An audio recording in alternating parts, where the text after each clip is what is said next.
പൊതുസ്വകാര്യ പങ്കാളിത്തത്തോടെ പൊതുമേഖലാ സ്ഥാപനങ്ങളെ പുനരുജ്ജീവിപ്പിക്കണമെന്ന നവകേരള രേഖയിലെ പരാമർശം ചർച്ചയാകുന്നു.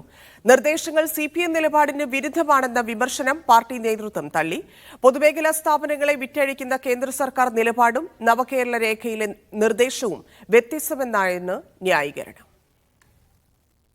കഴിഞ്ഞ സിപിഎം സംസ്ഥാന സമ്മേളനത്തിൽ മുഖ്യമന്ത്രി അവതരിപ്പിച്ച നവകേരളത്തിനുള്ള പാർട്ടി കാഴ്ചപ്പാട് എന്ന രേഖയുടെ തുടർച്ചയാണ് നവകേരളത്തെ നയിക്കാൻ പുതുവഴികൾ എന്ന 41 പേജുള്ള നയരേഖ.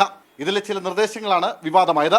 എല്ലാ സൗജന്യങ്ങളും സമ്പന്ന വിഭാഗങ്ങൾക്ക് ഉൾപ്പെടെ നൽകേണ്ടതുണ്ടോ എന്ന് പരിശോധിക്കണമെന്നും വരുമാനത്തിനനുസരിച്ച് പ്രത്യേക വിഭാഗങ്ങളിലാക്കി ഫീസ് ഈടാക്കാനുള്ള സാധ്യതയെക്കുറിച്ച് ആലോചിക്കണമെന്നുമായിരുന്നു രേഖയിലെ പ്രധാന നിർദ്ദേശം. പൊതുവായ താല്പര്യങ്ങളെ ഹനിക്കാത്ത ഏത് മൂലധനവും സ്വീകരിക്കും.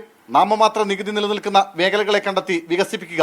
പൊതുമേഖലാ സ്ഥാപനങ്ങളിൽ പുനരുദ്ധാരണത്തിന് കഴിയാത്തവയെ പൊതു സ്വകാര്യ പങ്കാളിത്ത അടിസ്ഥാനത്തിൽ പുനഃക്രമീകരിക്കുക, സ്വകാര്യ വ്യവസായ പാർക്കുകൾ സ്ഥാപിക്കുക തുടങ്ങിയ നിർദ്ദേശങ്ങളും നയരേഖയിലുണ്ട്. നിർദ്ദേശങ്ങൾ LDF സർക്കാരിന്റെ പൊതുനിലപാടിന് എതിരാണെന്നായിരുന്നു വിമർശനം.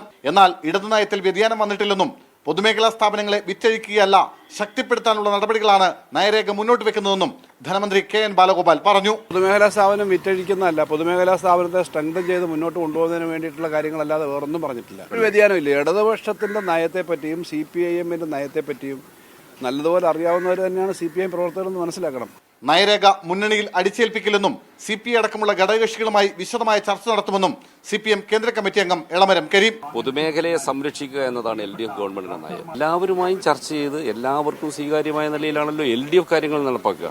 അല്ലാതെ CPM മാത്രം ഒരു തീരുമാനമെടുത്ത് മറ്റുള്ളവർ ഇമ്പോസ് ചെയ്യുക എന്നുള്ള ഒരു നിലപാട് CPIM-ന് ഒരിക്കലുമില്ല. നയരേഖയിലെ പൊതുചർച്ചയ്ക്ക് മുഖ്യമന്ത്രി നാളെ മറുപടി നൽകും. മീഡിയ 1 കൊല്ലം.